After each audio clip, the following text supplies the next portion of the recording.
વલસાડના અતુલ હરિયા ફાટક પાસે રહેતી 23 વર્ષીય પરિણીતાએ અગમ્ય કારણોસર ફાંસો ખાઈ જીવન ટૂંકાવ્યું। તારીખ 2 મે ગુરુવારના રોજ રાત્રે 10 કલાકે નોંધાયેલી આકસ્મિક મોતની ફરિયાદની મળતી માહિતી મુજબ વલસાડમાં આત્મહત્યાનો સિલસિલો યથાવત છે। ત્યારે ફરી એકવાર 23 વર્ષીય પરિણીત મહિલાએ ફાંસો ખાઈ જીવન ટૂંકાવ્યું છે। ગત મહિનામાં મોગરાવાડીમાં 23 વર્ષીય પરિણીતાએ ફાંસો ખાઈ જીવન ટૂંકાવ્યું હતું, જે બનાવ હજી ઠંડો થયો નથી। ત્યાં ફરી એકવાર અતુલ ખાતે 23 વર્ષીય પરિણીતાએ અગમ્ય કારણોસર ફાંસો ખાઈ જીવન ટૂંકાવ્યું છે।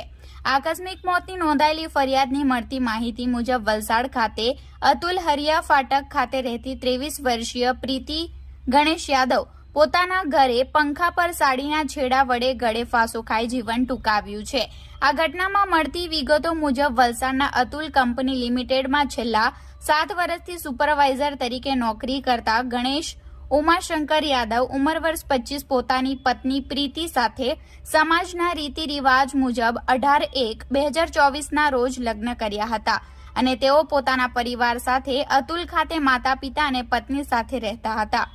ત્યારે તારીખ 30/4/2024ના રોજ ગણેશ ઉમાશંકર યાદવના માતા પોતાના પિયર મુંબઈ ખાતે માતૃશ્રીના તબિયત ખબર લેવા માટે ગયા હતા। તે દરમિયાન ગણેશ ઉમાશંકર અને તેમની પત્ની પ્રીતિ ગણેશ યાદવ ગતરોજ ઘરે એકલા હતા અને ગણેશ ઉમાશંકર યાદવ રાબેતા મુજબ પોતાના કામ માટે નોકરી પર નીકળી ગયા હતા। મૃતક પરિણીતા ઘરે એકલી હતી। તે દરમિયાન પરિણીતાના સસરા ઘર બહાર ઉભેલા હોય અને સાસુએ યુવકને ફોન કરી જણાવેલ કે તારા પિતાજી ઘરની બહાર ઊભા છે અને દરવાજો ખખડાવતા હોય, વહુ દરવાજો ખોલતી નથી તેમ ફોન કરી જણાવ્યું હતું।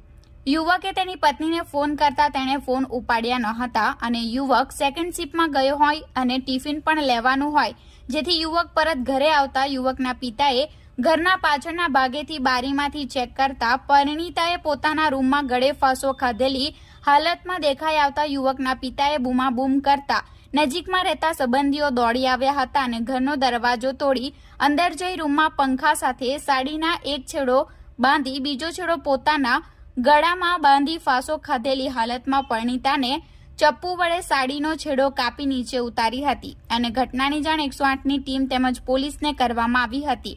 જોકે 108ની ટીમ ઘટના સ્થળે પહોંચી યુવતીને ચેક કરતા તેને મૃત જાહેર કરી હતી, જેથી ખાનગી એમ્બ્યુલન્સ બોલાવી પોલીસે પરિણીત મહિલાની બોડીનો કબજો મેળવી વલસાડની સિવિલ હોસ્પિટલ ખાતે પીએમ અર્થે ખસેડી હતી। આગળની વધુ તપાસ રૂરલ પોલીસે હાથ ધરી છે અને ઘટના બાબતે